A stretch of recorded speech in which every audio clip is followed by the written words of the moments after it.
Welcome, wanderer, to one of the most prestigious places in Greece, the theater. I'd tell you, but I think it's best to let the actors speak for themselves. The theater was where audiences gathered to watch plays. They were the highest form of art in Greece, and people saw theater as a symbol of complete harmony between the mortal world and the divine. When you're done taking in the sights and sounds, come see me, and we'll talk more. Until then, wanderer.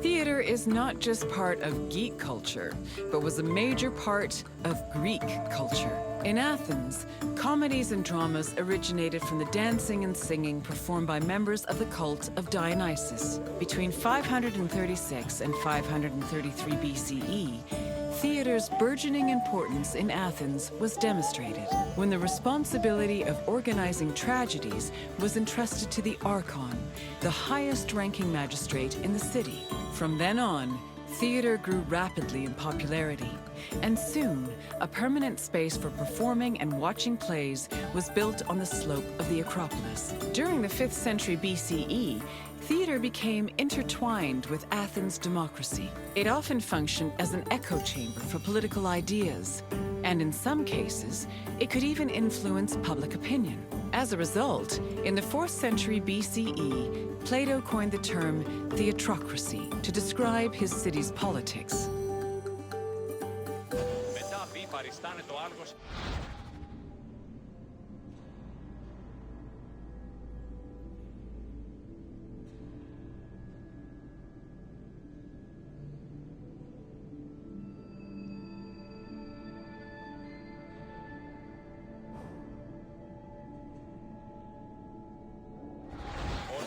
Εστι ως περ κύπελον ο ευπίπληση, ετί εισί ως περ εκλευρές του βέλου, έτα.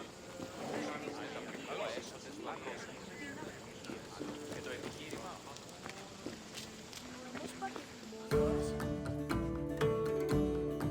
Theatrical competitions were held in the sanctuary of Dionysus Eleutherius, god of wine and patron of drama. Dionysus was the son of Zeus and a mortal woman named Semele. Stories say that Zeus, who had fallen in love with Semele, appeared to her holding a lightning bolt in his hand. Semele was tragically struck dead by the lightning, but Zeus managed to save her unborn child, keeping the embryo in his thigh until it fully gestated. This is why the name Dionysus is sometimes thought to mean born twice. In Athens, theater was a part of the cult of Dionysus, and stage productions in the god's honor were held during festivals like the Linnaea and the Great Dionysia.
In Athens, there were 3 festivals that honored Dionysus with drama performances: the rustic Dionysias, the Linnaea, and the Great Dionysia.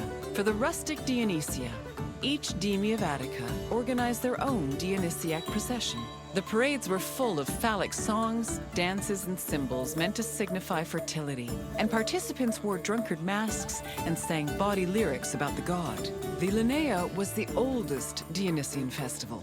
It was exclusively reserved for Greek citizens and mostly made up of comedy performances. Finally, the Great Dionysia was the most important festival. Taking place over several days, it began with a parade called a phallophori, followed by a dithyramb contest, and ending with consecrated drama competitions.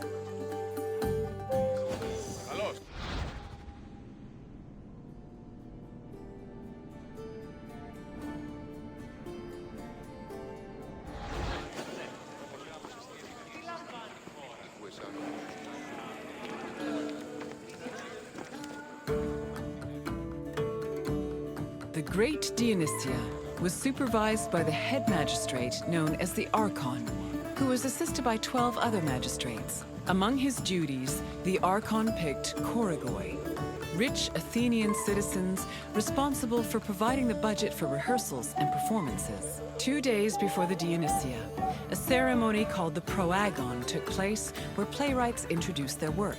The Dionysia finally began in earnest with a procession to the god's temple, followed by sacrifices and a symposium. The next 2 days centered on dithyramb contests, while the final 4 days were dedicated to drama competitions. The contest's outcomes were decided by 10 judges who were appointed at random by the Archon. The judges placed their votes in an urn, and 5 of the votes were randomly picked to determine the winner.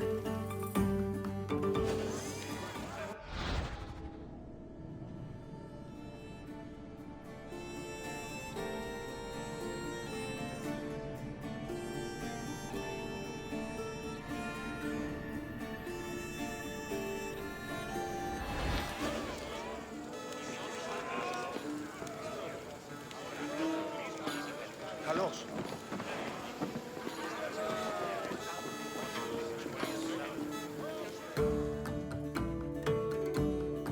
All Athenian stage actors were male, regardless of whether they were playing men or women.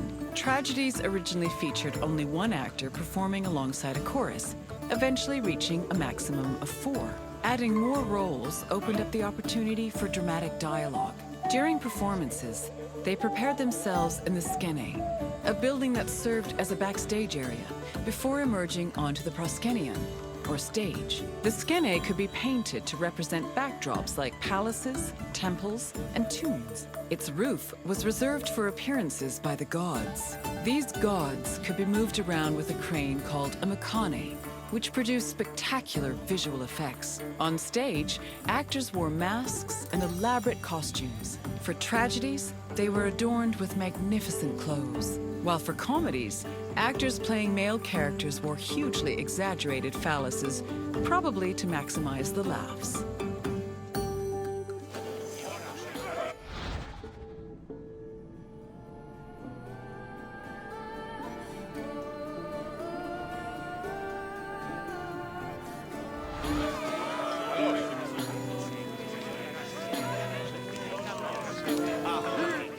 The centerpiece of the theater was the orchestra, or dancing place. It was a large, circular area that hosted choral performances, religious rites, and, presumably, acting. Choruses were composed of men wearing masks and costumes. Any Athenian citizen could be choritai, as long as they were selected by the chorus director. Chorus members also served as the equivalent of a curtain, as their entrance and exit marked the beginning and end of the play. New costumes and masks were produced for the chorus for every new play, and they were often just as impressive and elaborate as the performances. For example, Aristophanes' comedies featured the chorus dressing as wasps, frogs, birds, clouds, and islands.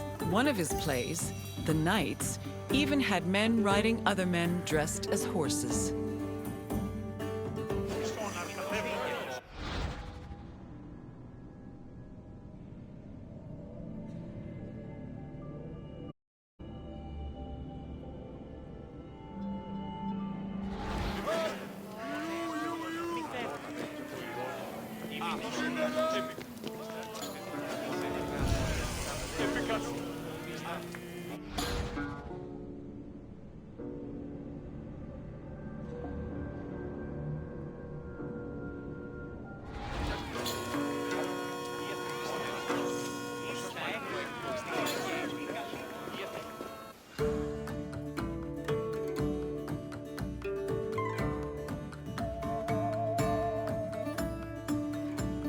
Athens' Theatron, or performance space, could seat up to 17,000 people, nearly a tenth of the population of Attica. Its excellent acoustics made it ideal for drama, but it was also sometimes used for political meetings and parades. The theater was accessible to everybody. This did not mean that seating was free, though. The first rows were normally where priests and public officials sat, while the central part of the auditorium was reserved for ambassadors and guests of honor. There is also evidence that men and women sat separately. In general, theater audiences were emotional and noisy. During performances, they would shout, curse, and throw things depending on their mood, and their reactions were just as much a part of the experience as the acting.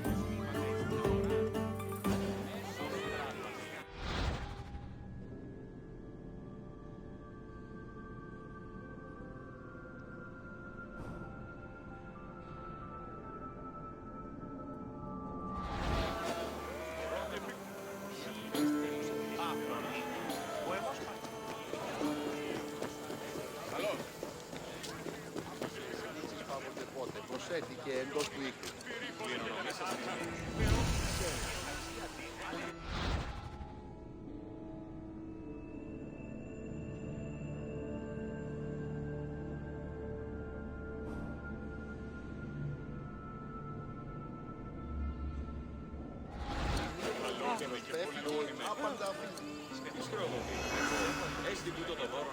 Αυτή προσεδέχθη ταύτα προς χάρη σου.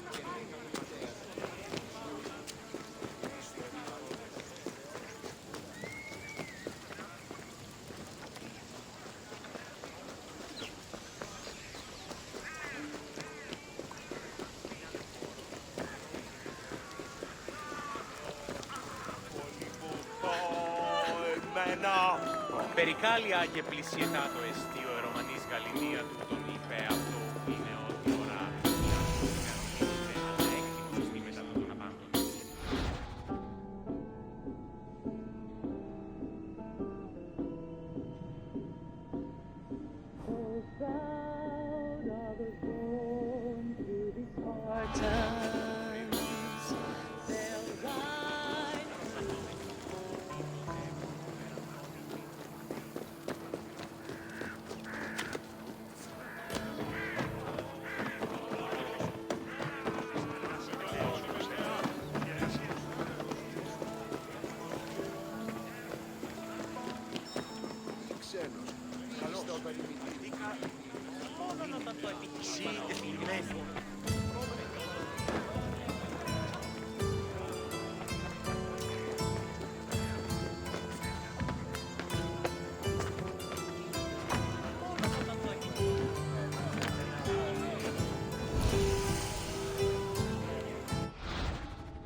Hello again, Wanderer.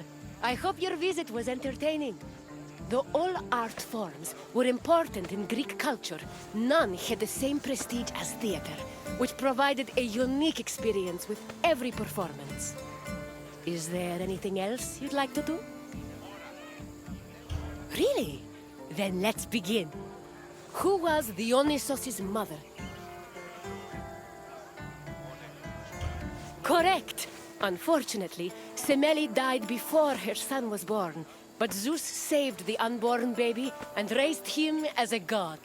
Next, another question. Which competitions took place on the second and third days of the Great Dionysia?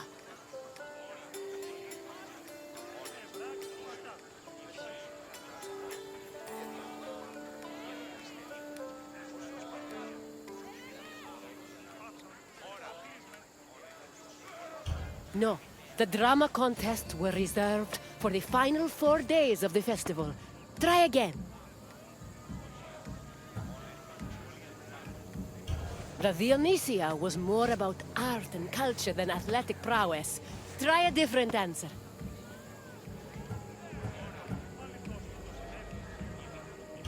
Yes, the Thiramvi were hymns dedicated to Dionysos, and the Thirambos contests were held on the second and third days of the festival.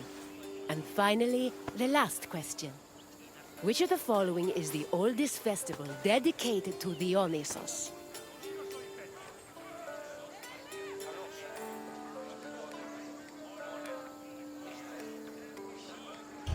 The Great Dionysia was one of the largest festivals dedicated to the god, but not the oldest. Try a different answer.